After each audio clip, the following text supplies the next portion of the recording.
alafu haumjui. Unaona hiyo? Sasa unatakiwa upambane, huyu mtu akuachie, ili unapopanga jambo basi liwe angalau kwa uchache, lakini liwe. Bado na wabariki wakina mama waliweza kupambana, wakatunulia spika na wakapambana kweli kweli, na wabariki tena, mbarikiwe kabisa, msikwane popote. Inua mikono yako juu, sema Yesu, naenda kukata miunganiko ambayo nimeunganishwa na miungu ya dunia katika jina la Yesu. Wameniunganisha nisitoke katika hilo eneo. Bado sisikii sauti upande wa chini. Sema nisitoke katika hilo eneo. Kwa damu ya mwana-kondoo, Mungu naomba msaada wa kiungu, msaada wa Roho Mtakatifu kwa jina la Yesu, kwa sababu peke yangu sitaweza, lakini kwa msaada wa Mungu nitavuka kwa jina la Yesu.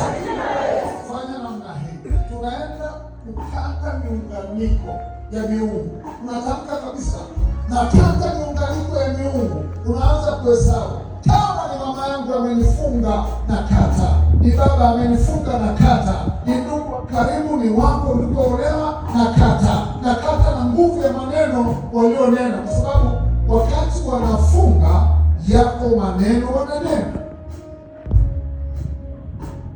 Nimewahi kumfungua mtu ambaye maneno yalikuwa mengi sana juu yake na akafungwa. Iko ya Mungu kwa jina la Yesu.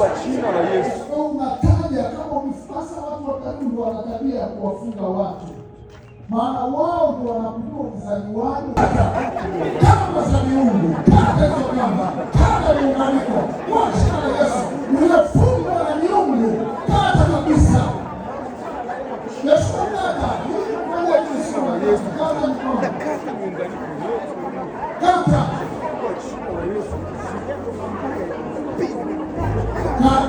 kata mashariki, kata magharibi, kata kusini, kata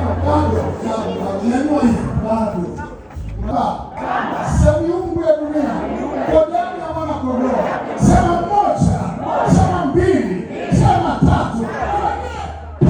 Kata hizo kamba za mauti kwa jina la Yesu. Miunganiko ya kuzimu kwa damu ya mwana-kondoo. Wale ambapo umeunganishwa na bibi, wale ambapo umeunganishwa na mtu wa karibu, mjomba, kwa jina la Yesu. Maana mjomba anaweza kukabidhi msheni wake kwa jina la Yesu.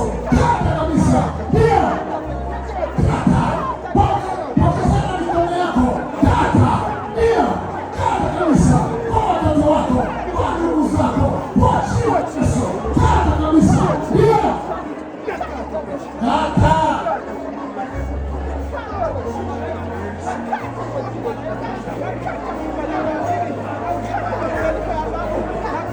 Bwana asifiwe.